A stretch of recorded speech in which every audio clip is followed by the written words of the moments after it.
America, তুমি বিশ্বের super power হতে পারো, কিন্তু সকল ক্ষমতার ক্ষমতাবান যিনি, তিনি কে? আমেরিকাকে আল্লাহ খেলা দেখিয়ে দিয়েছে। বিশ্বের মুসলমান, ফিলিস্তিনের মুসলমানদের উপর তারা আঘাত করেছে, মিলিয়ন ডলার খরচ করেছে ফিলিস্তিনের মুসলমানদের বাড়িগুলোকে পুড়িয়ে দেওয়ার জন্য। ওই ফিলিস্তিনের নিরীহ মুসলমান কষ্টের কারণে শীতের মধ্যে, কনকনা শীতের মধ্যে ঘর নাই, দিল কাঁদে না। আমেরিকাকে বলবো, তুমি বিশ্বের সুপার পাওয়ার হতে পারো, সকল ক্ষমতার মালিক হতে পারো, কিন্তু আমার আল্লাহর যেই 5টা বাহিনী, এর মধ্যে একটা আগুন বাহিনী তোমাকে সোজা করে দিয়েছে। সুবহানাল্লাহ। আল্লাহ তাআলার স্পেশাল ফোর্স, বাতাস লাগে নাই, আগুনই তাকে নাকানি চুবানি খাইয়ে দিয়েছে। সুবহানাল্লাহ। অতএব এখনো সময় আছে, ফিলিস্তিনের মুসলমানদের কাছে ক্ষমা চাও, ফিলিস্তিনের মুসলমানদের কাছে ক্ষমা চেয়ে তাদেরকে নিঃস্বার্থে স্বাধীন ঘোষণা করো, ঠিক কিনা? কারণ ফিলিস্তিনের মুসলমানের চোখের পানি আর রাতের নুনাজারি, মাজলুমদের উপর যেই জুলুম হয়েছে, সেই জুলুমের কারণেই আজকে আল্লাহ ওই চোখের পানি আসমান থেকে আগুন হয়ে এসেছে, ঠিক কিনা? এই আগুন যদি তোমরা নিভাতে চাও, লস এজেন্সি এবং হলিউডের এই আগুন যদি তোমরা নিভাতে চাও, আমরা তোমাদেরকে পরামর্শ দিব, ফিলিস্তিনকে আজকে স্বাধীন রাষ্ট্র ঘোষণা করো। খোদার কসম, ইনশাআল্লাহ আগামীকালকেই তোমাদের এই দাবানলকে আল্লাহ নিভিয়ে দিবেন, ঠিক কিনা? সম্মানিত হাজিরিন, এখন যদি আমেরিকা মনে করে, আমেরিকা চেয়েছে পৃথিবীর বুক থেকে মুসলমানদেরকে মুছে দেওয়ার জন্য, ইসলামকে চিরতরে মুছে দেওয়ার জন্য, কোন জায়গায় মুসলমান ফিলিস্তিনে মুসলমানদের উপর আক্রমণ করেছে, আফগানিস্তানে আক্রমণ করেছে, মুসলমানদেরকে মুছে দিবে। আল্লাহ বলে, আমেরিকা দাঁড়া, 1 মিনিট পরে তোর দেশকে আমি আগুন দিয়ে পৃথিবীর মানচিত্র থেকে মুছে দিব। চিল্লায়া বলেন ঠিক কিনা? আল্লাহর বাহিনী আছে। অতএব মুসলমান সাবধান হয়ে যাও। সুখের সময় শুকরিয়া চলবে কার? দুঃখের সময় শুকরিয়া কার? বিপদের সময় শুকরিয়া কার? আমি যখন সুস্থ থাকবো শুকরিয়া করব কার? আমি যখন অসুস্থ হয়ে যাব শুকরিয়া করব কার? ঘুষ খাওয়ার পর শুকরিয়া আদায় করব কার? বুঝছেননি? ঘুষ খাওয়ার পর বাঙালি শুকরিয়া আদায় করে। আল্লাহ তাআলা আমাদেরকে ইমানের সহিত কিছু কথা শোনার তৌফিক দান করেন, বলুন আমিন। আল্লাহ পাক রব্বুল আলামিন মানবতার মুক্তির দূত বিশ্বনবী মুহাম্মদুল আরবি সাল্লাল্লাহু আলাইহি ওয়াসাল্লাম, জাহেলিয়াতের যুগে মানুষগুলো যখন অন্ধকারের মধ্যে ডুবেছিল, আপন সন্তানকে মরুভূমির মধ্যে জীবন্ত দাফন করে দিত। ঠিক সেই সময় অন্ধকার যুগকে আলোকিত করার জন্য আল্লাহ পাক রব্বুল আলামিন বললেন, ওয়া মা আরসালনাকা, আমি আল্লাহ তোমাকে পাঠিয়েছি মানুষকে অন্ধকার থেকে আলোর দিকে নিয়ে আসবেন কে? রাসূলকে পাঠালেন আলোর দিকে নিয়ে আসার জন্য। আর সেই আলোর দিকে নিয়ে আসার জন্য আল্লাহ পাক রব্বুল আলামিন যে কালাম দিলেন তার নাম কি? কোরআন। সেই কোরআন থেকে ইনশাআল্লাহ আমরা কথা শুনবো। এর আগে আমি আপনাদেরকে যে হাদিসটা শুনিয়েছিলাম, মিশকাত শরীফের 1923 নম্বর হাদিস, মিশকাত শরীফের 1923 নম্বর হাদিস। এই হাদিসের মধ্যে আল্লাহ পাক রব্বুল আলামিন তার 5টা বাহিনীর কথা বলছেন। কয়টা? 5টা বাহিনী। আল্লাহর কিন্তু বাহিনী আছে, আপনারা জানেন। আমাদের যেমন বিমান বাহিনী আছে, র্যাব বাহিনী আছে, পুলিশ বাহিনী আছে, আল্লাহ পাকেরও বাহিনী আছে। সুবহানাল্লাহ বলবেন না?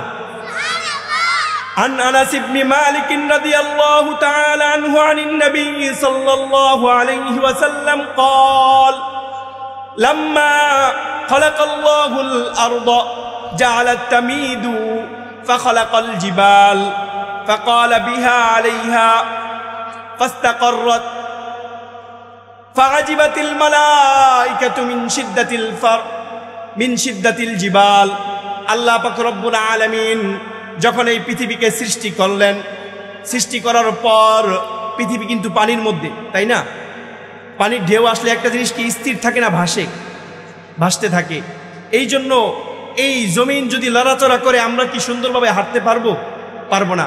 এই জন্য আল্লাহ কি করলেন, বাতাসে যদি ঘর লড়ে যায় তাহলে শক্ত প্যারাক মারলে বাতাস ঘর শক্ত হয়ে যায়, ঠিক কিনা? এই জন্য আল্লাহ প্যারাক দিলেন দুনিয়াতে, সুবহানাল্লাহ। প্যারাকটা কি? ফাখালাকাল জিবাল, আল্লাহ পাহাড়কে বানালেন প্যারাক স্বরূপ, সুবহানাল্লাহ। ফাস্তাকাররাত, যখন আল্লাহ পৃথিবীর মধ্যে পাহাড়কে বসিয়ে দিলেন, পৃথিবী স্থির হয়ে গেল। আল্লাহর কি কুদরত, পানির উপর পৃথিবী কিন্তু ভাসে না, লড়াচড়া করে না, সুবহানাল্লাহ। আপনারা আশ্চর্য হয়েছেন না? পাহাড় পৃথিবীকে ধরে রাখছে, সুবহানাল্লাহ। শুধু আপনারা নয়, ফেরেশতারাও আশ্চর্য হয়ে গেছে। হাদিসের মধ্যে আছে ফাআজিবাতিল মালাইকাতু মিন শিদ্দাতিল জিবাল, এই পাহাড়ের শক্ততা, শক্তি দেখে ফেরেশতারাও আশ্চর্য হয়ে গেছে, সুবহানাল্লাহ। এবার ফেরেশতারা আল্লাহ পাক রব্বুল আলামিনকে ডাক দিয়ে বলে, ওগো মালিক, এ কেমন সৃষ্টি তোমার? ফাকালু ইয়া রাব্বি হাল মিন খালকিকা শাইউন, হাল মিন খালকিকা শাইউন আশাদ্দু মিনাল জিবাল। ওগো আল্লাহ, এই যে এত সুন্দর, এত শক্তিশালী সৃষ্টি পাহাড়, এর চাইতে শক্তিশালী আর কোন সৃষ্টি তোমার আছে কিনা? সুবহানাল্লাহ বলেন। আল্লাহ পাক রব্বুল আলামিন বললেন, ক্বালা নাআম, আল্লাহ বললেন হ্যাঁ, এর চাইতেও শক্তিশালী অস্ত্র আমার কাছে, বাহিনী আছে, সুবহানাল্লাহ। সেই অস্ত্রটা, সেই বাহিনীটার নাম কি? আল হাদিদ, লোহা, সুবহানাল্লাহ। কারণ লোহার এমন শক্তি আছে, সে বিশাল বিশাল পাহাড়কে কেটে নিমিষ করে সমান করে ফেলে, ঠিক কিনা? তার মানে পাহাড় শক্তিশালী না লোহা? লোহা শক্তিশালী।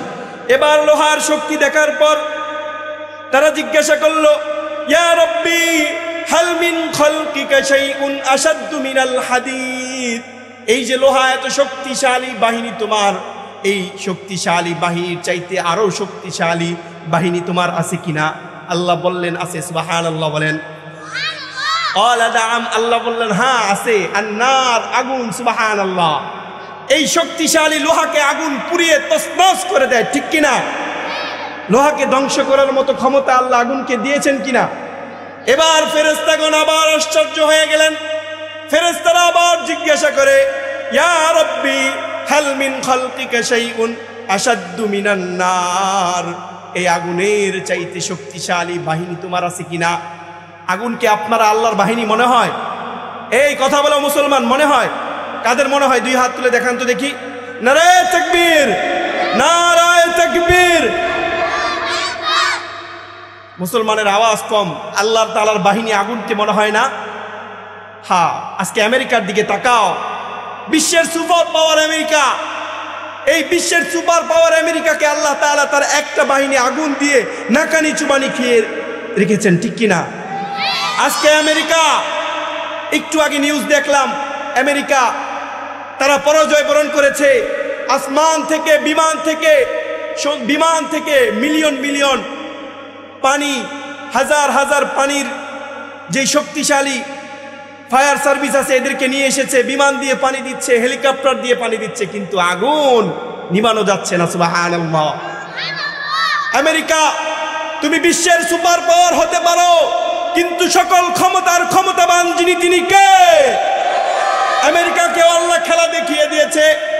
বিশ্বের মুসলমান, ফিলিস্তিনের মুসলমানদের উপর তারা আঘাত করেছে, মিলিয়ন ডলার খরচ করেছে ফিলিস্তিনের মুসলমানদের বাড়িঘরকে পুড়িয়ে দেওয়ার জন্য।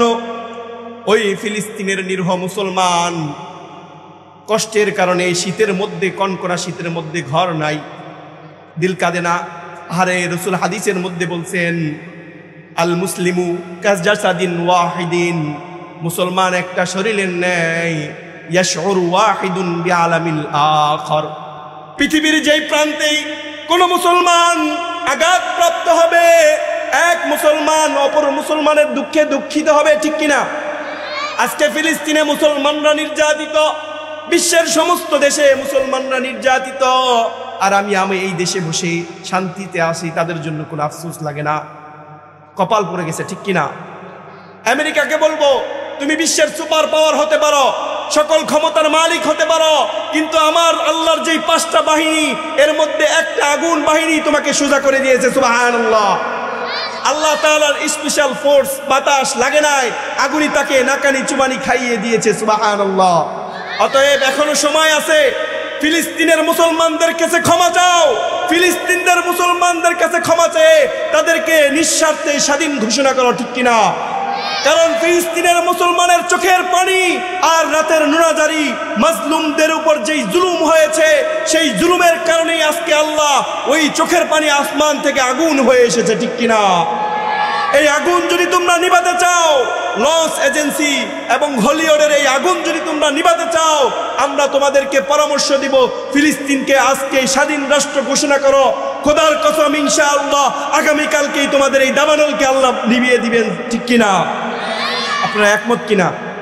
ফিলিস্তিনের মুসলমানের যে চোখের পানি আর যেই কষ্ট, এই এত যন্ত্রণা, তাদের এই বদদুয়া আসমানে গিয়ে আগুন হয়ে নেমে এসেছে। সুবহানাল্লাহ। আল্লাহ তাআলা আমাদেরকে বোঝার তৌফিক দান করুন। এবার কি মনে হয় আল্লাহর বাহিনী আছে না নাই? আছে না নাই? আছে। ফেরেশতারা আশ্চর্য হয়ে বলল, ইয়া রাব্বি হাল মিন খালকিকা শাইউন আশাদ্দু মিনান নার।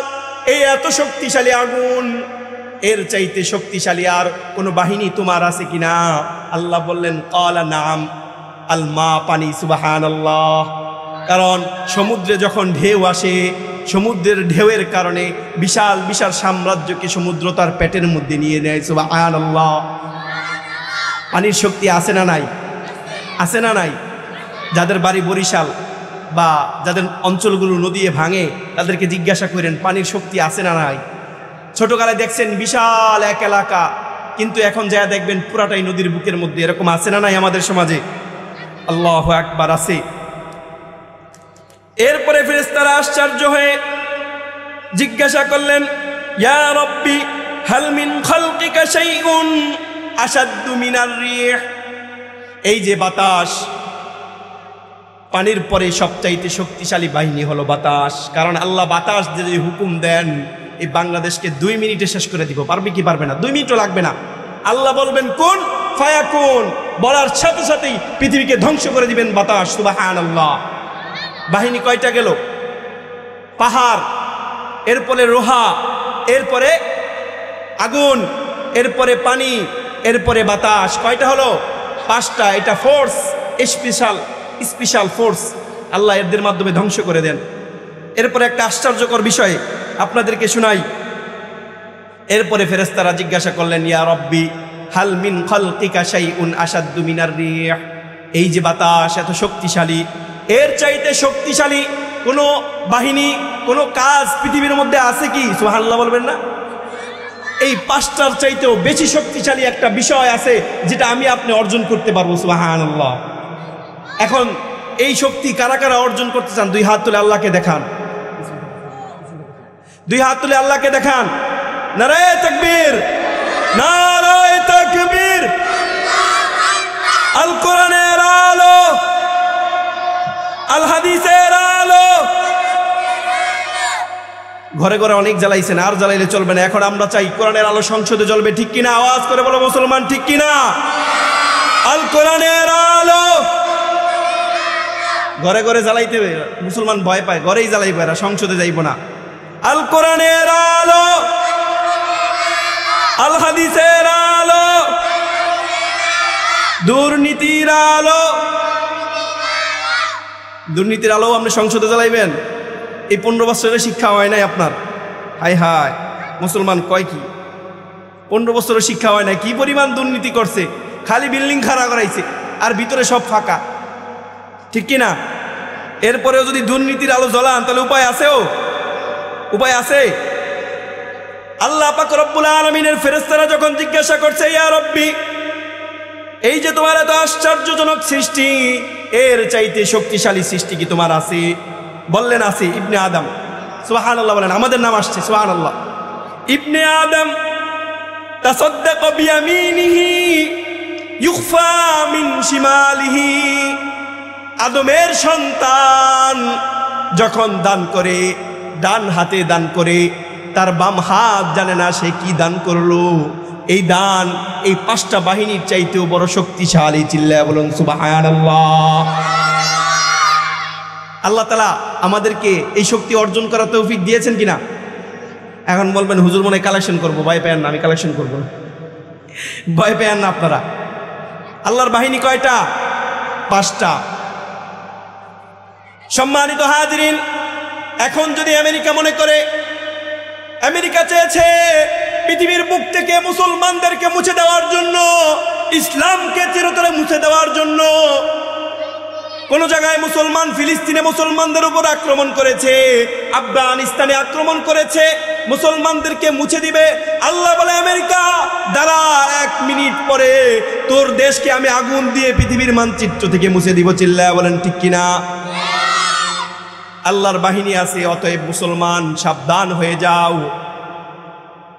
আলা কুল্লা ইয়াউমিন ওয়াল আরদু ইস্তাযিনু রাব্বা, এই জমিন আপনি যখন গুনাহ করেন ওই সময় আল্লাহর কাছে অনুমতি চায়, ওগো আল্লাহ অনুমতি দাও।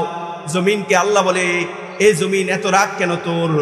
বলে, ইয়াকুল রিজকা ওয়া ইয়াসিকা, এ আদমের সন্তান তোমার রিজিক খায়, আবার কত বড় নাফরমান, তোমার সাথে গুনাহ করে, তোমার নাফরমানি করে। বলেন নাউজুবিল্লাহ। জমিন বলে, আল্লাহ অনুমতি দাও, আমি ফেটে যাই আর ওকে এই জমিনের মধ্যে নিয়ে চাপা দেই। এই শক্তি জমিনের আছে না নাই? কথা বলেন আছে না নাই? পূর্বের যুগে এরকম শাস্তি দিয়েছে কিনা? দিয়েছে। অনেক জাতিকে তারা জমিন ধসিয়ে দিয়েছে। আলা কুল্লা ইয়াউমিন ওয়াল বাহরু ইস্তাযিনু রাব্বা, এই যে সাগর প্রতিদিন আল্লাহর কাছে অনুমতি চায়। আল্লাহ বলে, এত রাগ কেন? বলে, অনুমতি দিয়া দেখেন, এই যে গুনাহগারকে এক সাগরের ঢেউ দিয়ে আমি ধ্বংস করে দিব। নাউজুবিল্লাহ। প্রতিটা জিনিস অনুমতি চায়। আল্লাহ বলে, বান্দা, আল্লাহ বলে কি জানেন? এইদিকে মনোযোগী হই। আল্লাহ কি বলে জানেন? আল্লাহ বলে, এ আমার বান্দা, আমি অনেক মায়া করে বানাইছি। দুনিয়ার সকল সৃষ্টিগুলো আমি কুন ফায়াকুন কইলা বানাইছি, কিন্তু এই আদম রে আমি অনেক মহাব্বত কইরা বানাইছি। আমি চাইলেই তো ধ্বংস কইরা দিতে পারি, কিন্তু আমি অপেক্ষায় থাকি। আলা মিন মুস্তাগফিরিন ফাগফিরলা, দুনিয়ার মানুষ, দুনিয়ার সকল মানুষ চোরকে খোঁজে, আসামিকে খুঁজে শাস্তি দেওয়ার জন্য। আমার আল্লাহ ওই শেষ রাইতে আইসা গুনাহগার আসামিগুলারে খুঁজে ক্ষমা কইরা দিতে। সুবহানাল্লাহ। কোন মালিক পাইছি? আল্লাহু আকবার। সবাই আসামিকে খুঁজে শাস্তি দেওয়ার জন্য। আল্লাহ বলে, আমি আসামিকে খুঁজি ক্ষমা করে দেওয়ার জন্য। সুবহানাল্লাহ। সুবহানাল্লাহ আসতে বলবেন। চিন্তা করেন, আপনি যদি ক্ষমা পেয়ে যাই, আর কিছু প্রয়োজন আছে আমাদের জীবনের? কথা বলেন। ক্ষমাই তো আমাদের জীবনে আসল। আলহামদুলিল্লাহ, এই যে আল্লাহ পাক রব্বুল আলামিন ক্ষমার জন্য একটা অপশন রেখেছেন, এটা সব সময় থাকবে না। পশ্চিম দিক থেকে যখন সূর্য উঠবে, এই বাতি নিভে যাবে, ক্ষমার দরজা বন্ধ হয়ে যাবে। সেই দিন চাইলেও আপনি আল্লাহর কাছে ক্ষমা চাইলেও পাবেন না। দুনিয়ার মধ্যে মুসলমান কয়, হুজুর অনেক দোয়া তো করি, কবুল তো হয় না। আরে ভাই, দোয়া সব দোয়া কবুল হয়, কিন্তু আল্লাহ দেন না। কাফের যখন দোয়া করে, মুশরিক বেঈমান গুনাহগার যখন চায়, আল্লাহ দাও আল্লাহ দাও, ফেরেশতাকে জিজ্ঞাসা করে, এই দেখতো কি চায়? আল্লাহ বাড়ি চায়, গাড়ি চায়। কয়, দিয়ে দে, দিয়ে দিয়ে তাড়াতাড়ি সরা। এবার যখন মুমিন চায়, আল্লাহ বড় বিপদে পড়ে আছি, সন্তান অসুস্থ, টাকা নাই, পয়সা নাই, অনেক কষ্টে আছি, আমারে কিছু দাও। আল্লাহ বলে, এই থাম, ওরে দিস না। সুবহানাল্লাহ। আল্লাহ বলে, ওরে দিস না, আমার বান্দা আটটু চাক, আমার তো মজা লাগে। আমার বান্দা যদি দিয়ে দিত যাইবো গা। বাবার কাছে সন্তান চায়, বাবা দাও দাও দাও, পরে বাবা দেয়। আল্লাহ বলে, ওরে দিস না। আপনি যদি চান 10 তলার বিল্ডিং, আল্লাহ দিয়া দিল, পরের দিন আপনাকে মসজিদে খুঁজে পাওয়া যাবে না। কথা বলেন ঠিক কিনা? ভুল বললাম আমি? আপনি চাইতেছেন বাদশাহী, আল্লাহ জানে আপনাকে বাদশাহী দিলে পরের দিন আল্লাহর পায়ে আপনি সেজদা দিবেন না। আর আল্লাহ তো আপনাকে মহাব্বত করেন, এই জন্য কোনো বন্ধু কি কখনো চায় আমার বন্ধু আমাকে ছেড়ে চলে যাক? প্রকৃত বন্ধু চাইবে না। সকল দোয়া কবুল হয়। সম্মানিত হাজিরিন, শেষ অংশে আপনাদেরকে কিছু মেসেজ দিব, কান খাড়া করে শুনবেন। আল্লাহ পাক রব্বুল আলামিন এই কোরআনের মধ্যে, এই কোরআনটা কয় পারা? 30 পারা। কয় পারা? আওয়াজ করে বলুন, যারা বলে না সন্দেহ আছে। 30 পারা কোরআনের মধ্যে আল্লাহ 3 বার মৃত্যুর মেসেজ দিয়েছেন। কয়বার? 3 বার। প্রথম 10 পারার 4 নম্বর পারা 13 নম্বর পৃষ্ঠা সূরাতুল আলী ইমরানের 185 নম্বর আয়াত। এরপরে 17 নম্বর পারা 3 নম্বর পৃষ্ঠা সূরাতুল বনী ইসরাঈল। এরপরে 21 নম্বর পারা 2 নম্বর পৃষ্ঠা সূরাতুল আনকাবুত। তিনবার মৃত্যুর কথা কোরআনের মধ্যে বলছেন। কয়বার? তিনবার। দুনিয়ার মানুষগুলো এক কথা বারবার বললে আমরা তাকে বাচাল বলি, কিন্তু আমার আল্লাহ এক কথা তিনবার বললেন। আল্লাহ কি বাচাল? নাউজুবিল্লাহ বলবেন না? আল্লাহ বাচাল না। আল্লাহ এক কথা তিনবার কেন বললেন? এর 5টা হিকমত আছে। কয়টা? শুনবেন তো ইনশাল্লাহ? থাকবেন না ভাগবেন? কারা কারা ভাগবেন হাত তুলেন তো দেখি। এরা বলে ভাই গেছে, যাক থাকেন, আল্লাহ আপনাদেরকে থাকবেন তো ইনশাআল্লাহ। রাগ করতেছেন আপনারা? না। আল্লাহ পাক রব্বুল আলামিন এই কালামের মধ্যে বললেন কুল্লু নাফসিন যায়িকাতুল মাউত। তিনবার মৃত্যুর মেসেজ দিলেন কোরআনের মধ্যে। কয়বার? 5টা কারণ। 1 নম্বর কারণ, আমরা এই পৃথিবীর মধ্যে 3টা স্টেপে আমাদের জীবন পার করি। ছোট, শৈশব, যুবক, এরপরে বৃদ্ধ, এরপরে 2 নম্বর আমরা 3টা জগতে থাকবো। আলামে দুনিয়া, আলামে বারজাখ, আলামে আখিরা। 3টা জগৎ। 3 নম্বর, এই দুনিয়ার মধ্যে, এই পৃথিবীর মধ্যে মানুষ 3 ধরনের হয়। একদম হাই লেভেলের মেধাবী, ইন্টেলিজেন্ট, এরপরে মিডিয়াম, এরপরে লো কোয়ালিটি। আছে না নাই? 4 নম্বর ব্যাখ্যা, আমার আপনার লাশটা যখন কবরের মধ্যে রেখে দেওয়া হবে, ওই সময় মানুষ একটা দোয়া পড়ে, মিনহা খালাকনাকুম ওয়া ফিহা নুঈদুকুম ওয়া মিনহা নুখরিজুকুম তারাতান উখরা। আমি আল্লাহ এই মাটি থেকে তোর 3বার সৃষ্টি করলাম। কয়বার? মৃত্যুর মেসেজ কয়টা? 3টা। এরপরে আমার আপনার লাশটা যখন কবরের মধ্যে রেখে দেওয়া হবে, আল্লাহ মাফ করো, মানুষের লাশটা যখন কবরের মধ্যে রেখে দেওয়া হয়, হাদিসের মধ্যে আছে ইন্নাল আবদা ইযা উদিআ ফি কবরি। এরপরে কবরের মধ্যে প্রশ্ন কয়টা? 3টা। প্রথম 3টা জগৎ, শৈশব, যুবক, বৃদ্ধ। এরপরে হলো আমরা 3টা জগৎ, আলামে দুনিয়া, আলামে বারজাখ, আলামে আখিরা। 3 নম্বর মানুষ 3 ধরনের, একদম ইন্টেলিজেন্ট, মিডিয়াম, লো কোয়ালিটি। এরপরে আল্লাহ মাটি থেকে আমাদেরকে 3বার সৃষ্টি করলেন। এরপরে কবরের মধ্যে প্রশ্ন 3টা, ঠিক কিনা? কবরের মধ্যে প্রশ্ন কয়টা? আল্লাহ কোরআনের মধ্যে মৃত্যুর মেসেজ একবার বললে হয়ে যেতেন, 3বার কেন বললেন? হাদিসের মধ্যে আছে ইন্নাল আবদা ইযা উদিআ ফি কবরিহি ওয়াতাওয়াল্লা ওয়া তুওয়াল্লি আনহু আসহাবুহু ওয়া ইন্নাহু লা ইয়াসমাউ করানি আলিহিম। আদমের লাশটা যখন কবরের মধ্যে রেখে দেওয়া হয়, মানুষগুলো যখন লাশটা কবরের মধ্যে রেখে দিয়ে চলে আসে, হাদিসের মধ্যে আসে ওয়া ইন্নাহু, বুখারী শরীফের হাদিস, তিরমিজি শরীফের হাদিস, মুসলিম শরীফের হাদিস, ওয়া ইন্নাহু লা ইয়াসমাউ করানি আলিহিম। মানুষ যে হাইটা যেতেছে, একটা শব্দ হইতেছে, নিআল শব্দের অর্থ হলো পায়ের জুতার আওয়াজ। ওই লাশটা কবরের মধ্যে থেকে পায়ের জুতার আওয়াজ পাইতে থাকে। সুবহানাল্লাহ। আল্লাহ তাকে রূহ দিয়ে দেন, জীবন্ত হয়ে যায়। এই লোকটা যখন লাশের মাটির মধ্যে পায়ের আওয়াজ পায়, মানুষগুলো যখন 40 কদম চলে আসে, তার প্রশ্ন শুরু হয়ে যায়। আরেক হাদিসের মধ্যে আছে, কবর মানুষদেরকে ডেকে বলে, ও আল্লাহর বান্দা, আনা বাইতুদ দুদ, আনা বাইতুল গুরবা, আনা বাইতুল ওয়াহদা। আমি আল্লাহ, এই কবর একাকিত্বের ঘর, এই কবর একাকিত্বের ঘর। আমার কাছে আসার আগে তোমার জন্য কিছু আমল নিয়ে আইসো, কিছু আমল নিয়ে আইসো।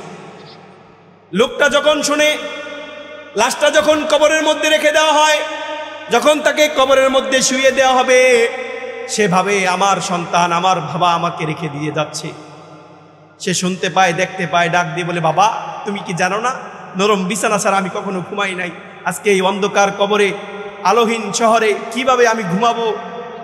সেই দিন সন্তান আপনার কথা শুনবে? আল্লাহ বলে, বান্দা, দুনিয়ার মধ্যে তোমার একটা ঘর আছে, এই ঘরটা সাজানোর জন্য সকাল বিকাল সন্ধ্যা রাত পার করে দিলে, মাটির নিচেও তো তোমার একটা ঘর আছে, ঠিক কিনা? এই ঘরটা তো সাজাইলা না। দুনিয়ার ঘর যদি সাজে খাট পালন আর শোকেস দিয়ে, তাহলে কবর সাজে ঈমান, আমল, নামাজ, রোজা আর যাকাত দিয়ে, ঠিক কিনা? দুনিয়ার ঘর সাজানোর জন্য আমরা ব্যস্ত, কিন্তু আখিরাতের ঘর আমরা কয়জন সাজাই?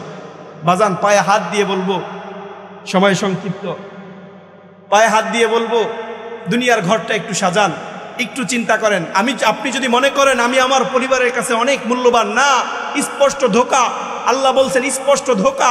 কারণ আপনি যখন মারা যাবেন, আপনার লাশটা উঠানে রাখার জন্য ঘর থেকে একটা ঝাড়ু নিয়ে আসবে, ঝাড়ু দিয়ে লাশটা ওইখানে রাখবে। সন্ধ্যার আজান হয়ে গেলে ঘরের মানুষগুলো ওই ঝাড়ুটা ঘরের মধ্যে নিবে, কিন্তু আপনাকে ঘরের মধ্যে নিবে না, ঠিক কিনা? সন্তান বলবে না বাবা কত কষ্ট করেছে আমার জন্য, আর একটা রাত বাবা আমার সাথে থাক। প্রাণের স্ত্রী কখনো বলবে না এই স্বামী আমার জন্য কত কষ্ট করেছে, আর একটা রাত আমি স্বামীর সাথে থাকতে চাই, বলবে না।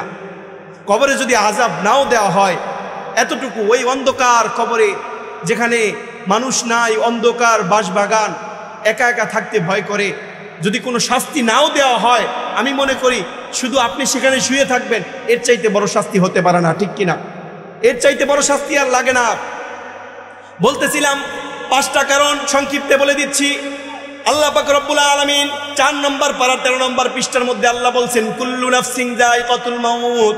আপনার বয়স যখন ছোট, ওই সময় আপনাকে আল্লাহ মৃত্যুর মেসেজ দিচ্ছেন, এই জন্য 4 পারায় বললেন। এরপরে আল্লাহ বলেন ওয়া ইন্নামা তুওয়াফাউনা উজুরাকুম ইয়াউমাল কিয়ামা। বান্দা তুমি ছোট, এখন জেনে রাখো যা আমল করবা আমি আল্লাহ পই পই করে হিসাব করে তোমার আমলনামায় দিয়ে দিব। সুবহানাল্লাহ। তুমি যখন ছোট্ট বয়সে মেসেজ। আল্লাহ এবার বলতেছে বান্দা তুমি তো ছোট, তুমি গাড়ি বাড়ি আর অট্টালিকা দেখলে তুমি মনে করবা এটাই দুনিয়ার সফলতা। সফলতা কি জেনে যাবেন। আল্লাহ বলছেন ফামান যুহজিহা আনিন নারি ওয়া উদখিলাল জান্নাতা ফাকাদ ফাজ। যার নামটা জাহান্নামের আসামির খাতা থেকে কেটে গেল, জান্নাত যার চিরস্থায়ী ঠিকানা হয়ে গেল, ফাকাদ ফাজ। সুবহানাল্লাহ বলেন, সে তার লাইফে সফল। কারণ প্রতিটা মানুষ স্বপ্ন দেখে সে তার জীবনে সফল হবে। It is the dream of every human being, he will be successful in his life. প্রতিটা মানুষের স্বপ্ন থাকে সে তার জীবনে সফল হবে। এখন বলেন আল্লাহ কি বললেন? গাড়িওয়ালা সফল, বাড়িওয়ালা সফল, রাজনৈতিক ক্ষমতাওয়ালা না, জান্নাতের মেহমান হয়ে গেলে আপনি সফল। এরপরে আল্লাহ বলছেন বান্দা তুমি তো ছোট, জানো না দুনিয়াটা ধোঁকার জায়গা। এরপরে আল্লাহ বলছেন ওয়ামাল হায়াতুদ দুনিয়া ইল্লা মাতাউল গুরুর। তোমার বয়স ছোট, জেনে রাখো বান্দা এটা ধোঁকা ছাড়ার কিছুই না। এখানে শিক্ষক ছাত্রকে ধোঁকা দেয়, ব্যবসায়ী কাস্টমারকে ধোঁকা দেয়, সন্তান তার পিতাকে ধোঁকা দেয়, আছে না? নাই না, এখানে সবাই ভালো, ধোঁকা দেয় না। এরপরে আল্লাহ মৃত্যুর মেসেজ 17 পারায় কেন দিলেন? কারণ একটা যুবক 17 বছর বয়সে পরিপূর্ণ যুবকে পদার্পণ করে। আল্লাহ যুবককে ডাক দিয়ে বললেন যুবক কুল্লু নাফসিন যায়কাতুল মাউত। যুবককে আল্লাহ বলেন না কিভাবে তুমি সফল হবে। যুবককে আল্লাহ বলছেন যুবক অনাবলুকুম বিশশাররি ওয়াল খাইরি ফিতনা।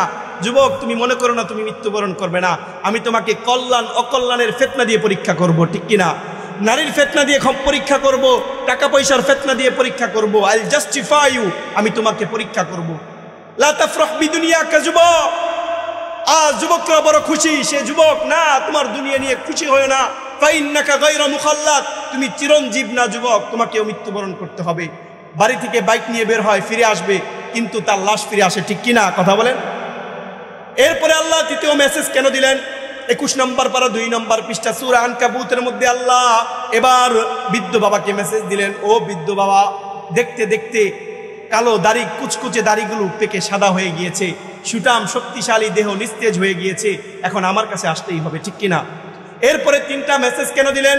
আমরা 3টা জগতে থাকবো, আলামে দুনিয়া, দুনিয়ার সকল হুকুম আহকাম মেনে চলার জন্য, এরপরে আলামে আখিরা, এরপরে আলামে বারজাখ, এরপরে আলামে আখিরা। এখন আমি আপনাদেরকে একটা প্রশ্ন করি, যার লাশটা স্বাভাবিকভাবে মারা যায় তাকে কবরে দাফন করা হয়, আর যাকে আমরা বিমান অ্যাক্সিডেন্টে বাস্ট হয়ে হিংস্র প্রাণী খেয়ে ফেলে তার লাশ কবরে রাখা হয় না, প্রশ্ন কি হয় না? তার আওয়াজ করে বলুন, প্রশ্ন হয় কিনা? প্রশ্ন কোথায় হয়? প্রশ্ন আছে কিনা এরকম একটা আপনাদের মনে ক্লিয়ার হয়ে যাবে ইনশাআল্লাহ। এই যে 3টা জগৎ, এই 3টা জগতের হুকুম 3 ধরনের। কয় ধরনের? দুনিয়ার মধ্যে সকল হুকুম আহকাম আমার শরীরের সাথে, আখেরাত কবর জগতের সকল হুকুম আহকাম আমার আত্মার সাথে, এবং আখেরাতে আমার আত্মা এবং শরীর 2টার সাথেই হুকুম হবে। দুনিয়ার মধ্যে যদি আমি কাউকে থাপ্পড় দেই, গালি দেই, আমার বিচার হবে, কিন্তু আমি যদি মনে মনে বলি তাকে থাপ্পড় দিব, গালি দিব, বিচার হবে কি? হবে? বিচার হবে না। কিন্তু কবর জগতের সম্পর্ক আমার আত্মার সাথে। এখন বলেন তো, আমার দেহ যদি হিংস্র প্রাণী খেয়ে ফেলে, বিমান বাস্ট হয়ে যায়, আমার আত্মা আছে না নাই? আওয়াজ করে বলুন আত্মা আছে না নাই? আছে। প্রশ্ন কার উপর? আত্মার উপরে। আত্মার উপরে প্রশ্ন হবে। আপনার শরীর না থাকলেও কোনো। আল্লাহ মৃত্যুর কথা 3 বার কেন বললেন? কারণ মানুষ 3 ধরনের হয়। এবার আপনি নিজেকে জাস্টিফাই করে নেবেন আপনি কয় নম্বরে আছেন, 1 নম্বরে না 2 নম্বরে না 3 নম্বরে। প্রথমবার মৃত্যুর মেসেজ আসার সাথে সাথে যারা দুনিয়া বৈরাগ, দুনিয়া বিমুখ, আল্লাহওয়ালা, পীর গাউস কুতুব, তারা বুঝে নিয়েছে এ দুনিয়া ছেড়ে আমাকে চলে যেতেই হবে, অতএব চলেই যেহেতু যাব, কি নিয়ে যাব? এই জন্য তারা দুনিয়ার এই কোলাহল মুক্ত হয়ে আল্লাহ তাআলার ধ্যানে তাদের জীবনকে বিলীন করে দিয়েছে। সুবহানাল্লাহ। এরপরে 2 নম্বর মৃত্যুর মেসেজ আসার পর আমি আপনার মতো যারা মিডিয়াম আছি সপ্তাহে 1 দিন মসজিদে যাই। আমি জানি আমি যদি নামাজ না পড়ি আমার কবরে আযাব হবে, কিন্তু আমি সপ্তাহে 1 দিনে মসজিদে যাই। আমার মনে হয় কি হুজুর, যারা শুক্রবারে নামাজ পড়ে আল্লাহ বোধহয় শুক্রবার নামাজ না পড়লে শাস্তি দিবে, বাকি দিন মাফ। কথা বলেন, শুক্রবারের জন্যই শাস্তি না, আল্লাহ শুক্রবারের জন্য না। আল্লাহ আমি আপনার মতো মিডিয়াম, মৃত্যুর মেসেজ দ্বিতীয়টা বুঝছি কিন্তু ভালো করে বুঝি নাই। মুসলমানের বাচ্চা মসজিদ থেকে আজান আসে, হাইয়া আলাস সালাহ, হাইয়া আলাল ফালাহ। এই যুবক, ইয়া শাবাব, তাআল ইলাস সালাহ। আজান হয়ে গেছে যুবক, আসো একটু নামাজের দিকে আসো। এই যুবক মসজিদের সামনে দিয়ে হেঁটে চলে যায় আর মুয়াজ্জিন ক্যান্সার করে, মুয়াজ্জিন সাহেব, I am very busy, I have no single time answer to the salah, performing the salah. মুয়াজ্জিন সাহেব, অনেক ব্যস্ত আমি, আপনার ডাকে সাড়া দেওয়ার মতো সময় আমার কাছে নাই। এর লাশটা যখন কবরে রাখা হবে আর এ ডাকবে, আল্লাহ, ওগো কাবার মালিক, আজকে বড় বিপদে পড়ে গিয়েছি, তেরে সেবা কই নিহি, বাঁচাও। আল্লাহ সেই দিন বলবেন, কোরআনের কথা 16 নম্বর পারার মধ্যে আছে, আল ইয়াউমা নানসাকুম কামা নাসিতুম লিকা ইয়াউমিকুম হাদা। আল্লাহ ডাক দিয়ে বলবে, রে যুবক, দুনিয়ার মধ্যে মুয়াজ্জিন তোরে বারবার ডেকেছে, আয় আয় নামাজের দিকে আয়, আজান হয়ে গেছে যুবক, নামাজের দিকে আসো, তুমি আসলা না, আমার ডাকে সাড়া দিলা না। আজ কিয়ামতের দিন, আজকে এই কঠিন বিপদে আমি আল্লাহ তোমার ডাকে সাড়া দিব না। নাউজুবিল্লাহ। আস্তাগফিরুল্লাহ। ওই দিন যদি আল্লাহ আমাদের ডাকে সাড়া না দেন, এর চাইতে বড় বিপদ আর কিছু আছে? এর চাইতে আর বড় বিপদ আছে? নাই। এই জন্য আমরা সকলে নামাজ পড়বো তো ইনশাআল্লাহ। আল্লাহ তাআলা আমাদেরকে 5 ওয়াক্ত জামাতের সহিত নামাজ পড়ার তৌফিক দান করেন, চিল্লায় বলেন আমিন। 3 নাম্বার, সমাজের মধ্যে কিছু মানুষ আছে যারা ঈদের নামাজটাও পড়ে না, জুম্মার নামাজ তো পড়েই না, ঈদের নামাজও পড়ে না। আল্লাহ তাদেরকে হেদায়েত দান করুন, বলুন আমিন। এটা হলো ওই পাগলের মতো যে আমাদের জিন্দিগি পাগলের জিন্দিগি, আমাদের জিন্দিগি পাগলের জিন্দিগি। বাসের মধ্যে ওঠার পর হেল্পারকে যদি আমরা বলি যে ভাই কোথায় যাবেন, আরে তোমার মন মতো এক জায়গায় নামায় দিও, পাগল বলবে কিনা? দুনিয়ার মধ্যে আসছি, আমরাও বলতেছি হুজুর আসছি এক জায়গায়, একদিন মৃত্যুবরণ করলেই চলবে। ওই লোকটা যেমন পাগল, আমিও আপনিও তেমন পাগল। এই অর্থহীন আর লক্ষ্যহীন জিন্দিগি আর কয়দিন যুবক, আমার কলিজার টুকরা যুবক, আর কয়দিন? এখনো সময় আছে, আল্লাহ এখনো সময় দিয়েছেন। আসেন মসজিদের দিকে আসেন, আল্লাহ তাআলার কালামের দিকে আসেন, কোরআন বোঝার চেষ্টা করেন, আল্লাহ হয়তোবা জীবন পরিবর্তন করে দিবেন, ঠিক কিনা? একটি হাদিস বলে শেষ করে দিচ্ছি। মুসনাদে আহমদ শরীফের 6652 নম্বর হাদিস। কয় নম্বর? মুসনাদে আহমদ শরীফের 6652 নম্বর হাদিস। রাসূল সাইয়্যিদুনা আব্দুল্লাহ ইবনে আমর ইবনুল আস রাদিয়াল্লাহু তাআলা আনহু বলেন, আরবাউন ইযা কানা ফীকা ফালা আলাইকা মা ফাতাকা মিনাদ দুনিয়া। 4টা গুণ যদি তোমার মধ্যে থাকে, দুনিয়ার সব ধ্বংস হয়ে গেলে তুমি তোমার জীবনে সফল। সুবহানাল্লাহ বলেন। 1 নম্বর সিদকুল হাদিস, কথাই সত্য বলা। সত্য কথা বললে আজকে আমাদের দেশে তো লুটপাট হতো না। ওয়াহিদুল আমানাত, আমানত রক্ষা করা। ওয়া হুসনু খুলুকিন, চরিত্র সুন্দর করা। ওয়া আফফাতু মাতআমিন, এবং হালাল ভক্ষণ করা। আজকে নামাজ পড়ি, রোজা করি, কিন্তু ইবাদতে মজা পাই না, নামাজে মন বসে না। বসবে কেমনে? সারাদিন অন্যের মাল অন্যের হক মাইরা খাইছে, এখন নামাজে মজা বসবে কেমনে? হালাল খাবার খাবেন, নামাজে মজা আসবে। হালাল খাবার খাবেন, জিন্দিগিতে মজা আসবে। এবং এই 4টা গুণ যদি আমরা পালন করতে পারি, মানতে পারি, আল্লাহ আমাদের জীবনকে সুন্দর করে দিবেন। বলুন আমিন। আজকের এই মাহফিলকে কবুল করুন, বলুন আমিন।